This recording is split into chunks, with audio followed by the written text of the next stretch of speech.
Welcome to Mission Evolution Radio Show with Gwilda Witaka, bringing together today's leading experts to uncover ever-deepening spiritual truths and the latest scientific developments in support of the evolution of humankind. For more information on Mission Evolution Radio with Gwilda Witaka, visit www.missionevolution.org. And now, here's the host of Mission Evolution, Miss Gwilda Witaka. Life is but a dream. Considering how much time we spend dreaming, this isn't as strange as it sounds. What exactly is the dreamscape? What hidden secrets lie there?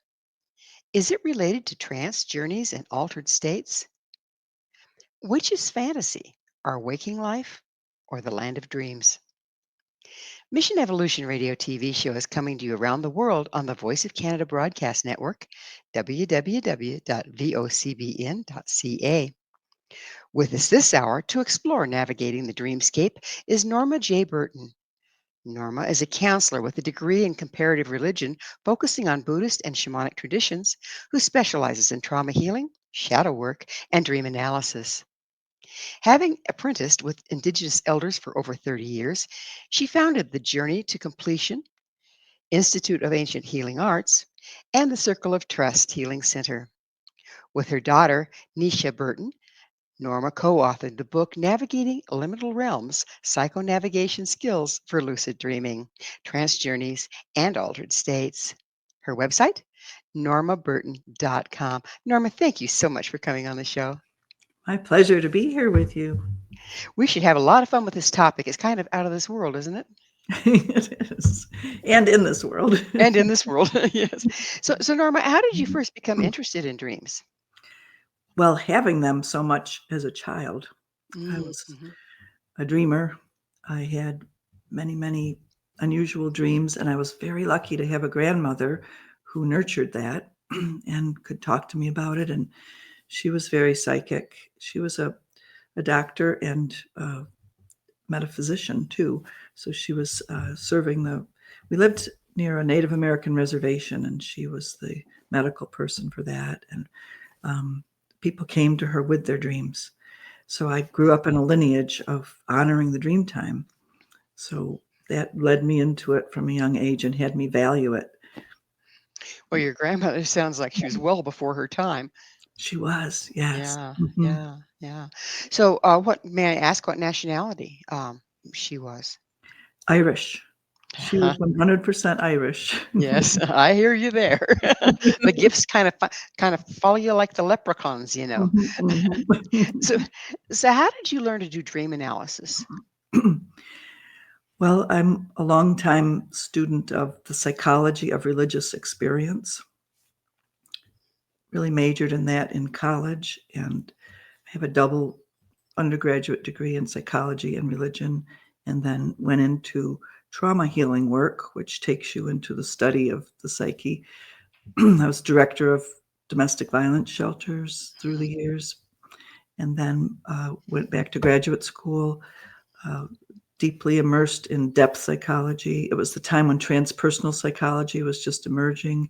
So I studied Jungian analysis and went through Jungian analysis myself, and researched different types of dream work from around the world. Got to study with different dream masters. So the dreams are such a significant part of our psyche and our psychology. So combining the psychology and the spirituality has always been my path. So you have a degree in comparative religion, is that correct? Yes. I'm trying to remember your I have several graduate degrees and combining religion and psychology. So comparative religions has been my pathway because I followed the mystical thread through all the religions, and they lead to a similar place, right? There's this mystical strand throughout all the major religions where the mystics were going into the dream time, an altered state, to connect with the divine and receive information and insight. So that's fascinating, isn't it? That all over the planet, in every religion, there is this mystical strand that's been leadership, leading the way in what spirituality becomes. So in Christianity, where's the shamanic thread, if you will, the journey I thread? love that question. When I was in college, which was in the early 70s, there was very little written about mysticism. Julian of Norwich was one of them, and St. John of the Cross. So very little. But then as the years evolved in the 80s, 90s, all this work was done, led by Matthew Fox, who was a great scholar of our times, of the medieval mystics. So now there are so many books out about Hildegard of Bingen, Meister Eckhart, all the different mystics of the Middle Ages. And it's said that there's this mystical thread, or this creation-centered spirituality thread, that has always been there through Judeo-Christian history, but it tends to be subjugated and made less important in contrast to what's called the fall redemption type of theology.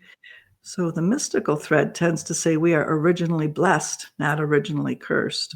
Right at the beginning, we have connection with the divine, that we have the divine within us, and so that we have that access. Every human has that access. So that's the beauty of a creation-centered spirituality. And that is there in the Judeo-Christian lineage. Well, if you look at the recountings of Christ's life, 40 days and 40 nights in the wilderness, sounds like a vision quest to me. Right? That was a vision quest. And I hope this isn't too sacrilegious for people, but I often say that he is the greatest shaman, one of the greatest shamans that we have record of, because he went to the underworld and dealt with the shadow and resurrected and came back with a great message for us. So that's what a shaman does. You and I are in agreement on that one. I love reading his life, because all of that kind of is hidden underneath the scriptures. But it stands out once you read it with an eye to that, doesn't it? Mm-hmm. So your bio says you focused on studies on Buddhist and shamanic traditions. Most people don't associate the two. Mm-hmm. Is there shamanism in Buddhist practices? Mm-hmm. That's a great question. The different strands of Buddhism have different degrees of shamanism within them. So, for example, if you think about Tibetan Buddhism, they use a lot of iconography that came from the mountain shamans of Tibet. So Buddhism came in after shamanism into Tibet and then merged with it. Similar thing happened in Japan. I lived in Japan for many years and found my way into a sect of Buddhism called Shugendo, which was closely related to the mountain shamans. Kukai was the founder of it, and he went to China and received this Tibetan lineage of Buddhism, and then came into Japan and related to the mountain shamans of Japan, which was the nature religion that was already there. And then he blended Buddhism and shamanism into this Shugendo sect. And then it evolved into the Tendai, which is more well-known sect of Buddhism. So yes, right, you can hear that it was an ongoing syncretism between Buddhism and shamanism in some sects of the religion, just like happened all over the world, right? The nature religion of the people that was there already was taken over by the dominant religions as they came along in the last 5,000 years and blended into what is presented as that religion of our times, right? So the earlier religion, which there's a book out called The Immortality Key, The Religion with No Name. He's saying that there was this religion with no name behind it all in the earlier times on the planet that was nature-based, mystical, shamanic spirituality. When Buddhism was brought to the Americas here, it seems like they kind of filtered out the shamanic aspect, and it's pretty much very top heavy. Is that accurate, or is it just my perception?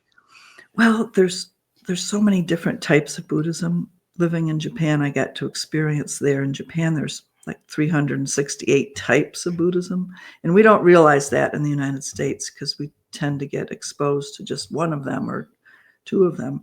But when you think about it, we have the Zen lineage that's come into the United States, which is very powerful here. And that tends to be more just mental oriented. But even then, they're going into an altered state, into a samadhi state.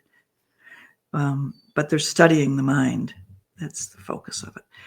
But Tibetan Buddhism also came into the United States. And so that did bring this lineage that's much more deity oriented and shamanic. So we have that in the United States too. But that's why I wanted to live in a Buddhist country, because we get it filtered through to us here, right? And I wanted to be there and experience it for myself. So, how many other religious traditions incorporate shamanism? You said that a lot of the religions were originally earth-based, and then when the other ones slid in, they kind of blended them a little bit. Is that pretty much across the board? I think so. You know, when you think about Judaism, it's there. When you think about Islam, there's shamanism in that. Hinduism, there's a lot of imagery of animal-human combinations, right? In their gods and goddesses. That's shamanic. Because what happens in our shamanic drumming journeys is that we come in contact with animal beings who are our guides, right? So you can see that really clearly in Hinduism. You can see that in Tibetan Buddhism. And, you know, living in Japan, I was amazed that every city I went around to, or small town area, had at their gate or on their buildings an animal. So, for example, there was the fox city, there was the crow city, the monkey city. Fascinating, huh? And that still exists in the United States and throughout Europe too. When you go around Europe to all the different towns, you see they had an animal totem. So it's there, just underneath the surface, this connection with what we call a shamanic understanding of our interbeingness with the animal and the plant worlds, that we have this animistic connection as sentient beings with all the other beings. That did get squelched in the evolution of modern Christianity, right? There was a cutting off of us from nature, a fear of nature, and a cutting off of our psyches from our interbeingness with other creatures, other beings. And we also judged and limited what we called consciousness or conscious, right? As science came along in the Enlightenment, it tended to not give that assigned consciousness to animals. And it's all been to our detriment. I mean, you see the way we treat animals on the planet now, I think, is a direct reflection of that, isn't it? Right, right. So thankfully, this kind of consciousness that we're talking about, mystical consciousness, the interbeingness with other earthling beings, is coming back, right? There's such a huge renaissance of an interest in altered states and in multidimensional reality and in our interbeingness and in taking care of nature. So in that way, even though we're living in the damage of the Enlightenment and that cutoff, we're also living in a time of reawakening. Of Renaissance. Well, Norma, it's time, and you and I need to take a station break. Norma and I will return very shortly, so don't you go away. This is Mission Evolution, www.missionevolution.org. What is shamanism anyway? With us this hour discussing altered states of consciousness is Norma Burton. Norma is the author of Navigating Liminal Realms Psychonavigation Skills for Lucid Dreaming, Trance Journeys, and Altered States. Her website, normaburton.com. Norma, give us a definition of, I'm going to put it in your report here. Give us a definition of shamanism that kind of applies to all the ones you've been talking about. Oh, wonderful. Shamanism is an ancient spirituality on our planet that involves a calling to go into the underworld, first of all.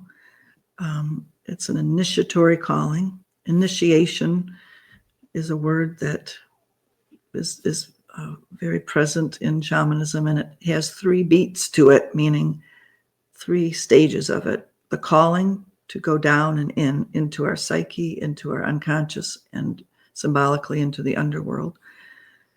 First beat. Second beat is when you get down there in the underworld, you will encounter something difficult, shadow, your unowned parts, your lost soul. So you're going there for a soul retrieval. Parts of ourselves get separated off from us in trauma. So that's basically what that's saying. And then the third beat is the return. And when you come back out of the underworld, you return to your tribe that you left from, and you're integrating the information that you got by sharing it with them and teaching them what you learned. So that initiatory journey is primary to shamanism all over the planet. And all over the planet, people have used drums to induce the trance state, to take people into this other state of consciousness, as well as dreams. So dreaming and drum journey work are endemic to shamanism too. What about things like the didgeridoo, rattles, the Sufi dancers? Are those also? Good point, right? Those are all ways of inducing an altered state. Like it's said that Rumi, who's the great poet of Islam and Sufism, that his beautiful poems would be uttered after he'd gone into the altered state through dancing. Mm-hmm. And he would dance and dance and dance and then speak out these poems, and his followers would write it down. So, right, that kind of trance state, the other instruments that can take you into the trance state. But drumming is its own particular and important instrument because it harmonizes our heartbeat with what's called the heartbeat of the earth, or a certain megahertz that takes us into a certain trance level. What happens to our brain waves when we go into trance? Right? Our brain waves are definitely affected, and there have been a lot of scientific studies about that. It's been shown that our brain waves are taken down a certain level from the delta into alpha. We want to get there to that lower brainwave state where we can then, we're still awake, which is the wonderful part of it. If somebody touched you, you'd be right there awake, but your brain frequencies have relaxed so that you're open to receiving from other dimensions other than just our ordinary reality consciousness. So, when we're referring to dreams, very often all the animals and symbol is metaphoric or allegory. Is it the same with the shamanic journey with the information you're getting, and even all the ones like the gods and goddesses that have been worshipped through shamanism throughout the ages? Are those allegorical in nature as well? You're asking great questions. the experience with meeting an animal in the altered state through the drumming journey is lucid. It's very real.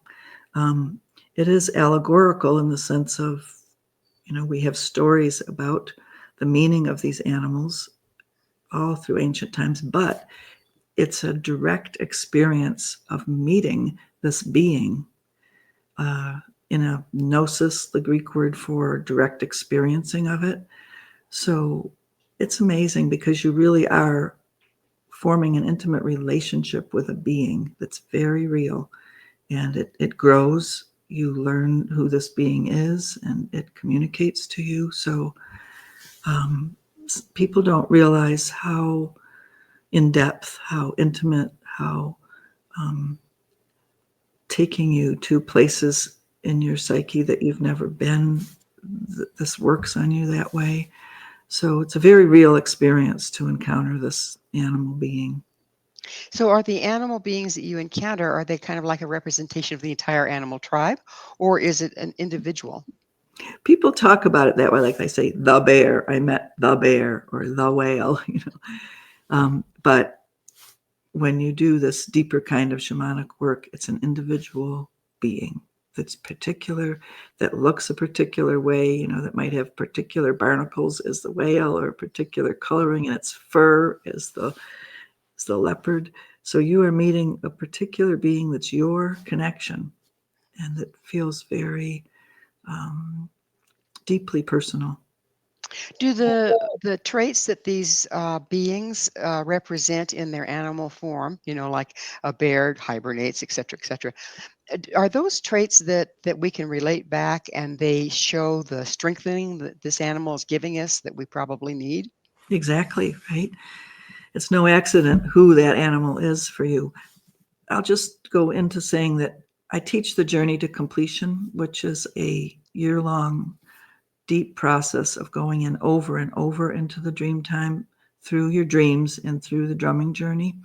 And you keep the same power animal through that whole experience.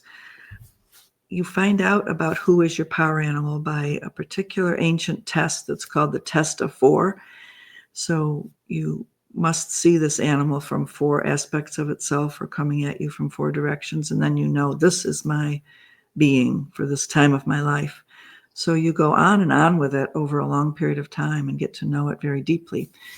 And I like to speak to that because a lot of times people are just more superficial with it, like they'll draw a card and say, oh, I got the bear today or the next day, so they're not really going deeply into getting to know this one particular being. That's how it's supposed to be. It seems like when we're casual with this, we sure miss a lot, don't we? A lot of people just like to skim the surface and not go deep because we don't know what we're going to find there, right? Right. I mean, I guess we can be thankful that at least they're skimming the surface, that they're at least encountering this idea that the animals are there for us. Like Rudolf Steiner said that the animals are given to humans as a little lower than the angels to be our helpers and guides. So at least people are beginning to tune into that. But our book, the Navigating Liminal Realms and our Lucid Dreaming, Lucid Living are trying to help people understand that there's so much more to it. There's so much more to explore. So this is kind of a hot topic. Where do you stand on appropriation of ceremony? Oh, it's a great hot topic, right? Of course, appropriation is not good, and it happens all the time. But when you think about what is appropriation, it's not giving credit where credit is due. It's not claiming the lineage that it's coming from. And it's often superficial in that maybe a person has just studied something for a few weeks and then proclaims that they can teach it.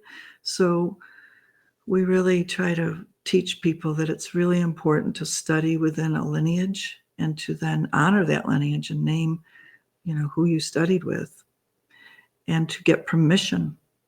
Have you gotten permission from your lineage to say that you can speak this forth? And then to give credit, always give credit. For me, for example, I always say that I studied with such and such, such and such. One of those is the Huichol in central Mexico, and that after 20 years of being with them, Grandmother Guadalupe said, I give you permission to teach what I've taught. So that's really important for Westerners to not rush like they do into taking a hold of something. And then oftentimes it's for the sake of making money off of it too, which is what indigenous people are sad about, So that's another thing about not appropriating. Do you give back to the lineage that it came from? Do you find ways of being reciprocal? And so that's all. Does that help with the appropriation topic? Yeah, absolutely. Because I know that, particularly in the beginning of the New Age movement, there were various teachers that borrowed a little bit from this tradition and borrowed a little bit from that tradition and kind of, well, it was definitely appropriation without permission, wrote books on it and all sorts of stuff.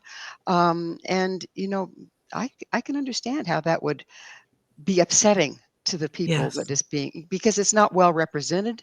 It's not right. thoroughly gone into. If you're going to ride a horse, you need to learn how to ride a horse rather than hopping on its back and then hopping back off. So yeah. And then there's also the element of that. European culture came in and killed the Native Americans. Absolutely, yes. It was a taking from them in so many ways, and so it's so sensitive in that way too, that we are needing to pay back, needing to honor, needing to recognize Native people are amongst us still. It's not something from the past. Honor the people that are with us, all of that. And, just speaking to myself, I was so blessed to grow up with the family that I did because I was taken to the Tonawanda Indian Reservation by my lineage because my grandparents moved there during the Depression to be of service So my grandfather opened a grocery store, and my grandmother was the medical person for the tribe. And so all through the years, they gave away the groceries because people couldn't afford it. And my grandfather, when he died, said to write off the tab, just let it be. And so the Native people did a big ceremony to adopt my grandmother into the tribe. It was the Seneca Iroquois tribe. And it was such a memorable and important part of my growing up. So I was trained growing up to honor the lineage and to, in all of the bicultural ways that I didn't even realize how much it was a bicultural upbringing until my 20s when I look back on it. So we talked about how a lot of the shamanic practices have an awful lot in common. And there have been ones that have taken what they have in common without taking the ceremonies of any particular tribe. Where do you stand on that? Right there again, if the person that's doing it is blending a lot, they should definitely honor the lineages that they are drawing from, name them, and have gotten permission. Always syncretism is going to take place, right? That's a study of religion word that means through all of history, people move about and learn different styles of spirituality and combine them. It's always going to be happening. It happened in South America when African people came there, combined with the Amazonian native people. A new syncretism arose in the Candomblé religion, the Espiritu religion. Same thing happened in the United States, as people came from all over, the blendings happen. They just happen, right? Mm-hmm. It's a way that it is. And also, in a sense, each new generation takes what has come behind them and makes something new out of it. So that's always going to happen. We just have to accept that. But when there's social justice issues involved, like we're talking about, and taking it too quickly and claiming to be an expert at it, there's adjustments that need to be made so that those misuses of power don't take place. I'm absolutely with you. Well, it's time for us to take another station break. Norma and I will be right back to continue this discussion. So you stay right there. This is Mission Evolution, www.missionevolution.org. I know what a psycho is, and I know what navigation is. But what is psychonavigation? This is Mission Evolution, missionevolution.org. With us discussing navigating unseen realms is Norma Burton. Her website, normaburton.com. So, Norma, there's the question. What is psychonavigation? Well, I just picked up the book right before you said that, Navigating Liminal Realms, and opened up to what is psychonavigation. It's on page 27. And, psycho, we can break down the word, means psyche. So the human soul, mind, or spirit. Within psychology, the psyche is the totality of the mind, both the conscious and the unconscious parts. And then navigation, the process or activity of accurately ascertaining one's position and planning and following a route. So if you're psychonavigating, you're navigating your consciousness. So you probably want a map. So let's talk about intention. Why is it so important in psychonavigation? Intention is everything, said Carlos Castaneda. When we set our intent, we are, for one thing, taking the time to get clear on what are you doing here? Why are you doing this? We have, I say that we have two parts to our intent always, and this is, again, learning this from the Huichol. We have an intent that is about our positive goal, and we have what I call the negative intent, or the intent to look at the shadow. So in every intent, we need to think about, I want this, I must have this, therefore I'm willing to look into the shadow of this. So for example, you might want a healthy, happy relationship. Therefore, I'm willing to look into the shadow in the past of discord and the trauma of being overpowered by another person, or not speaking my truth, or, so you've got to look at that in order to attain the positive that you're going after. It doesn't really work just to go after the positive, because the shadow's always there in the package deal with it. So setting the intent is very important as you go into the altered state, the underworld, the unconscious, the dream time. Your intent organizes what will happen. And also your intent will be accomplished. So is going into the shadow, because I think that one of the things that I've noticed is our unconscious intent really m- is a fly in the ointment when we're trying to go for a goal.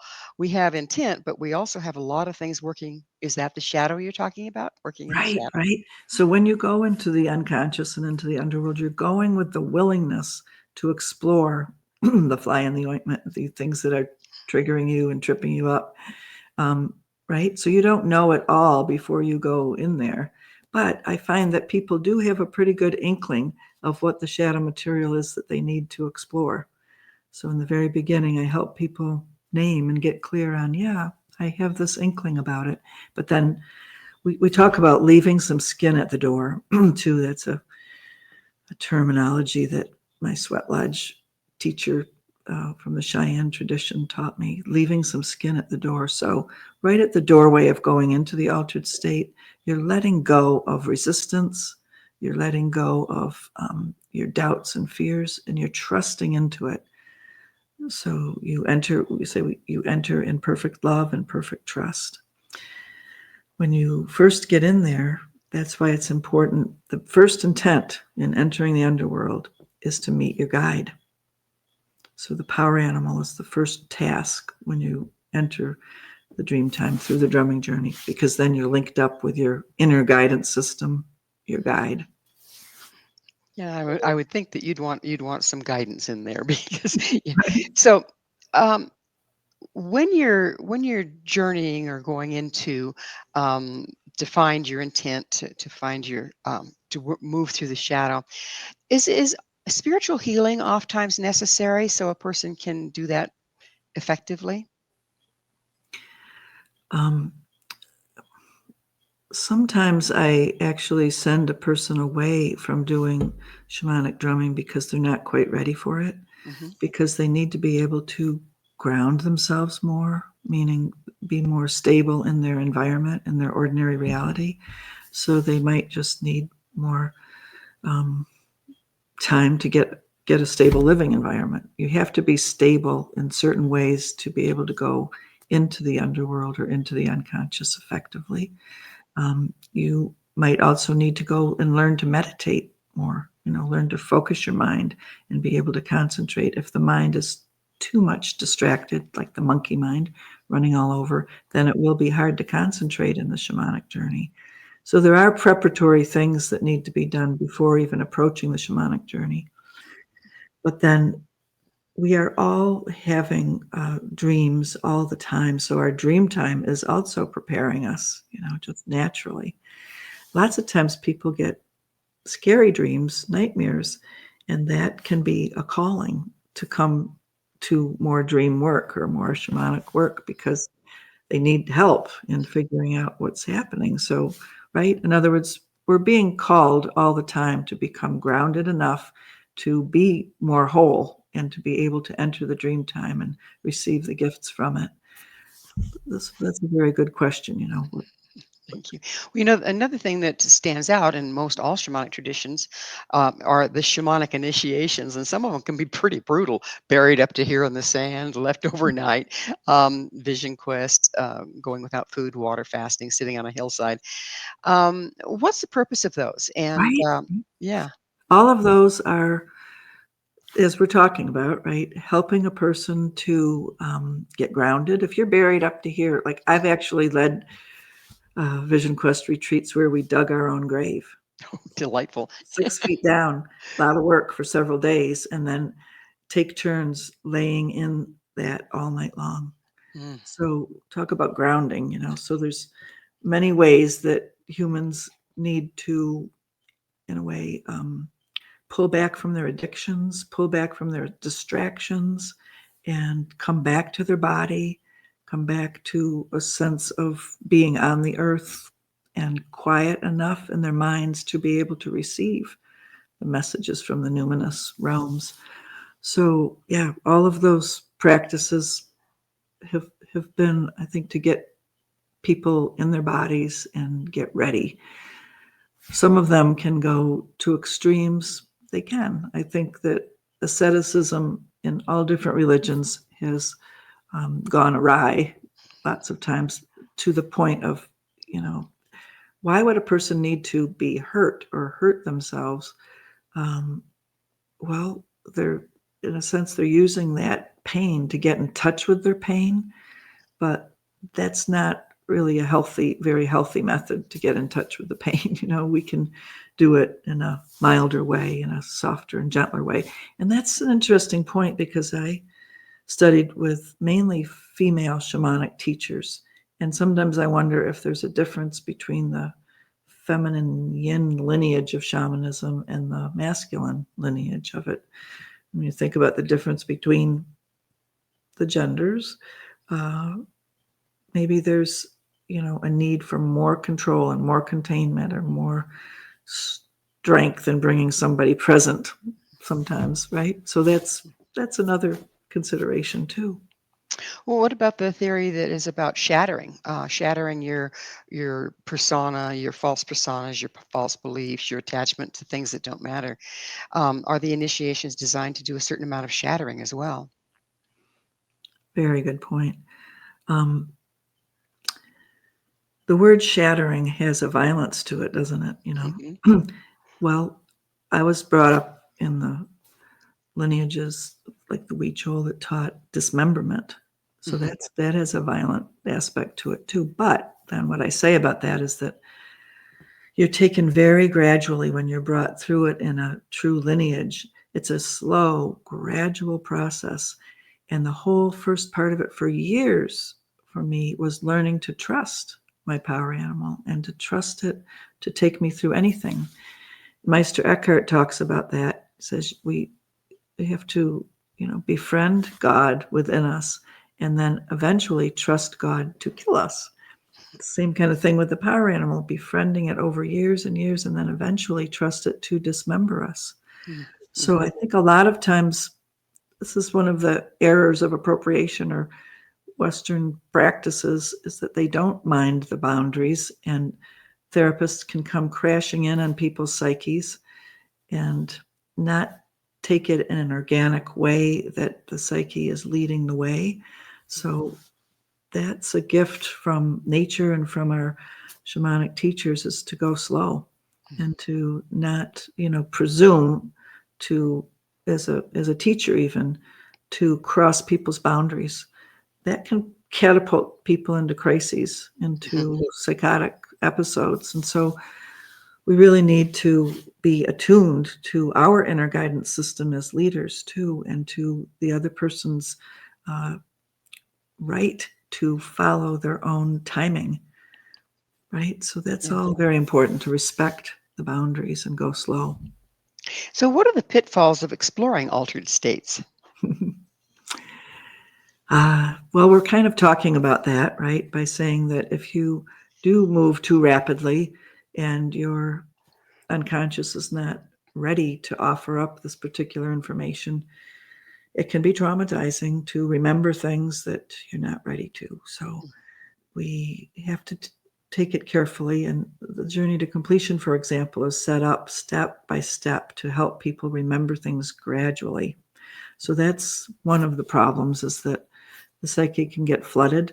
Like I've counseled several people that had psychedelic experiences that they weren't ready for, and then remained in a dissociated state and had a hard time coming back into ordinary reality. So that is a danger of it. Another danger is that you have to really trust who you're doing it with. They talk about the importance of set and setting in psychedelics use, for example. Set and setting means who are you with and what is the ambiance of the situation. So there can be misuse of power by the people that are leading it that can take advantage of people. So you have to really be careful who you choose and feel safe in the situation. Which leads us to our next one is, how does one integrate their experiences from trance states into their daily life, and what's the value? Right.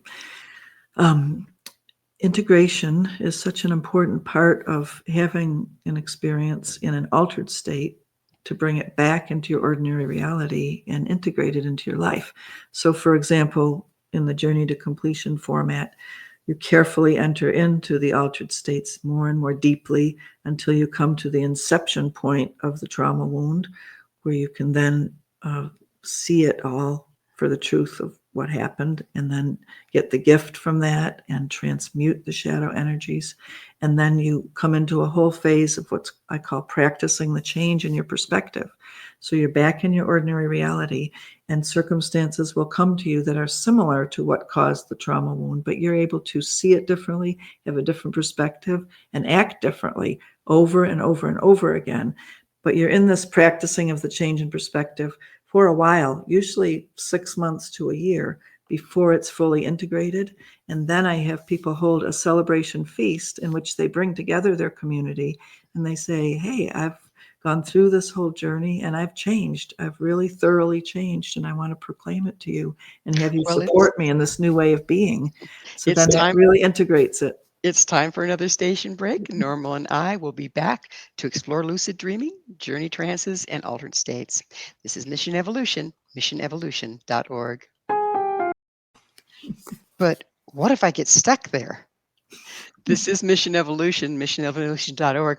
We're continuing our discussion with Norma Burton, her website, normaburton.com.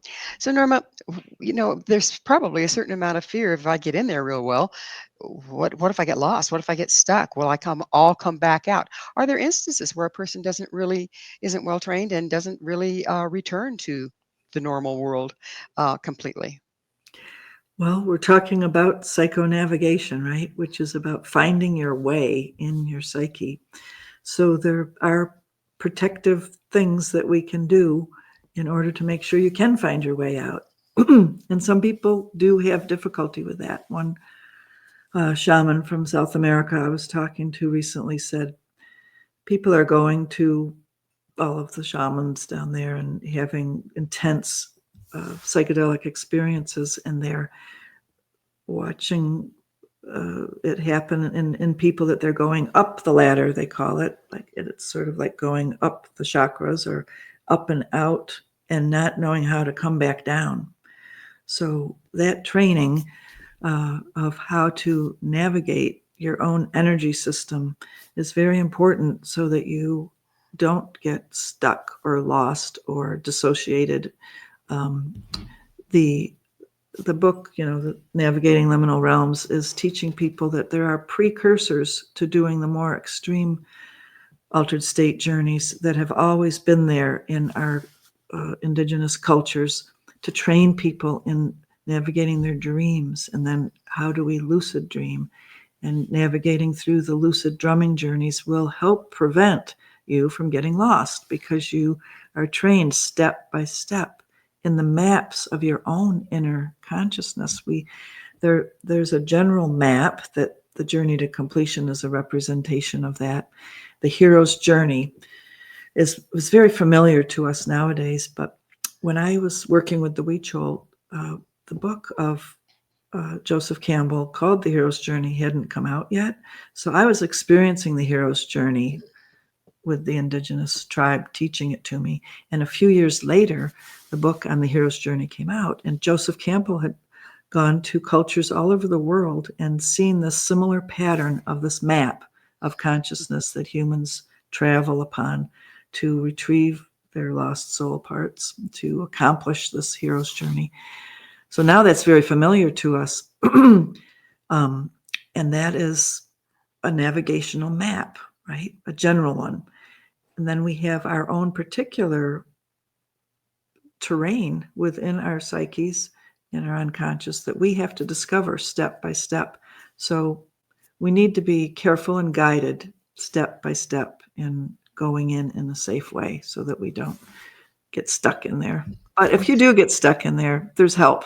I always say, if you feel destabilized, call on an ally. Talk to somebody. Don't stay there alone. There are good teachers and guides around, and you must call in an ally. So you do trauma work, and when people have been extremely traumatized, oftentimes, don't they end up in an altered state? Okay. Can you use this in reverse? In other words, find a person's way back into the grounded ordinary reality if they have been traumatized to a point that they're disassociated and they're in an altered state. Right. When we are traumatized, we go up and out, meaning we leave our bodies. And the first sign of being traumatized is you might feel confused, because that's the beginning of going up into the mind and not understanding. So whenever you hear the word confusion in somebody, you can think, oh, they've probably been traumatized. Mm-hmm. So this going up and out is what happens in trauma. So in trauma healing, what have we got to do? Come back down and in. So one of the first things that we do is try to help a person feel their hips on the chair, feel their feet on the earth.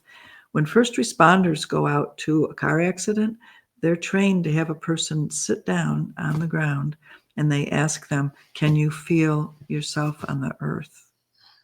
Can you feel your feet? If the person can't feel their feet, they might put a backpack on their feet or something to help them feel the weight of coming back down into their body, right? So this going down into the earth is so interesting that way, because shamanically, the leaders knew that people needed to come back down and in, and literally down, not just into their bodies, but down deep into the earth to reground and to find out, to go in there and find out what caused the trauma, what caused the dissociation. We've got to go to that inception point of the cause and heal it there. So yes, coming down and in. That's what we call grounding, right? A person has to get grounded over and over. So I have people go very carefully with looking at their trauma. I have them do a trauma timeline of a chronological look at their traumas. And if they're writing the trauma timeline and they start to feel confused or dizzy or scared, I say, stop, put it aside, go outside in nature and walk, ground yourself, look at the sky, feel the earth. You got to come back in our bodies, then you can approach it again. Well, our whole society has become less and less and less grounded, more disassociated from the earth. There's gobs of people that never are on the earth. They go up to their high rise, they go down to their parking garage, they drive on rubber, they get to their parking garage of their office. And I mean, fresh air and grounding and being part of nature is absolutely gone for a lot of people. What impact do you see that is having on us? When you think about the worlds we live in, right? And you live in your house and you look around, and almost every single thing that we interact with is man-made. It's not bad, but we're not being with nature often enough, as you say. So getting out into nature is super important in trauma healing work and shamanic healing work, because in nature we're with, created a reality that has so much consciousness in it that we're interacting with, that's teaching us and helping us and guiding us. So that's something I always recommend right away. Like, can you change your schedule around so that you can spend some time in nature every day? And your question was, what's the effect on our culture of not having that?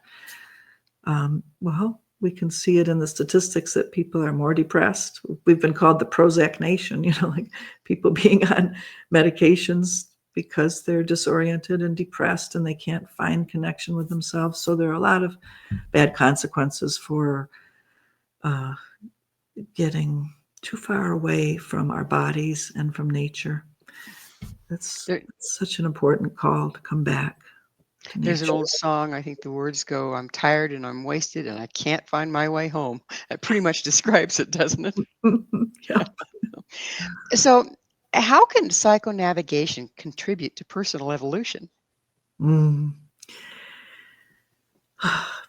you think about psychonavigation done by mystics through the ages, they are going to a consciousness that's greater than our own to receive information, to receive healing, guidance. Even Einstein often said that he got quantum physics knowledge from the dream time, right? Mhm, So mhm. we need that more than ever now. The problems that are confronting us through climate change and political situations are huge.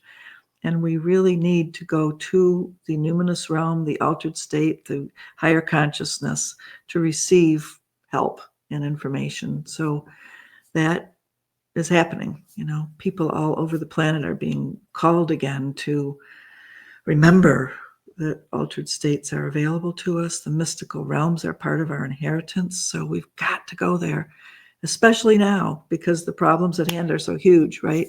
We've got to have help. And we have so much more capacity and potentiality in our consciousness than we typically take the time for. Like Jean Houston, one of my teachers, said, we only use maybe 10% of our potentiality of our consciousness. So it's time. It's really time. And I think the whole evolution of artificial intelligence so rapidly is also calling people to value who we are as these consciousness conduits, these beings whose minds are able to access so much information and as vast as the universe. We are amazing beings and creations, and all that's happening is calling us to value that and spend time in the inner realms and connecting with the mystical realms so that we can evolve in a better way. One of the things we're confronted with now is copious amounts of misinformation and polarization. And if we're in our minds and we're not grounded, aren't we more susceptible to that? Right. One thing we talk about in the Lucid Dreaming book is that one of the first stages of becoming a lucid dreamer is to question reality. Question what is really being presented to you. So we really have to do that now with AI merging realities in ways that are trying to fool us. So that calling is to become more discerning.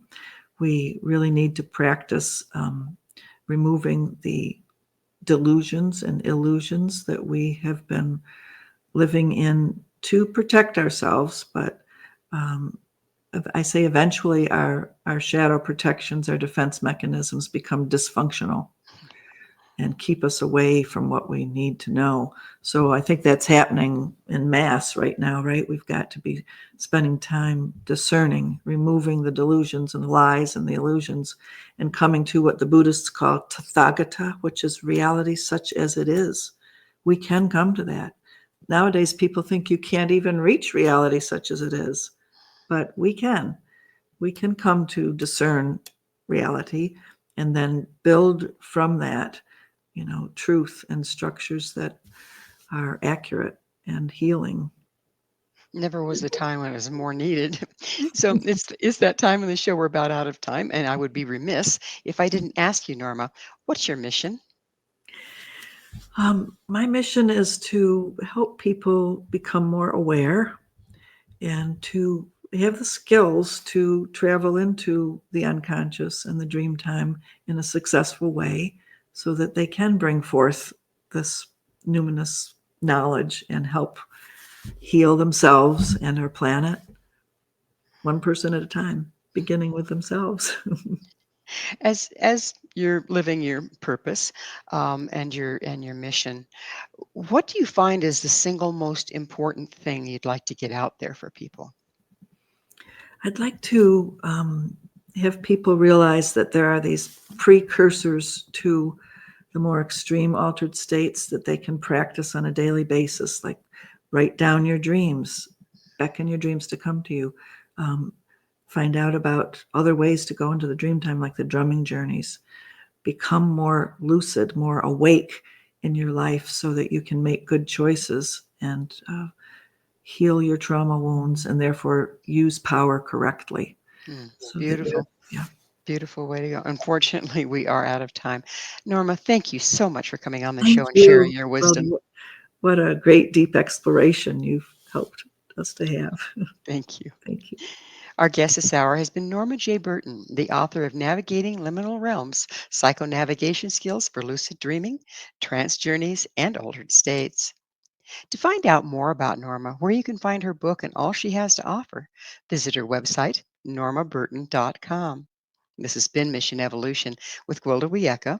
For more information or to enjoy our past archived episodes, visit www.missionevolution.org.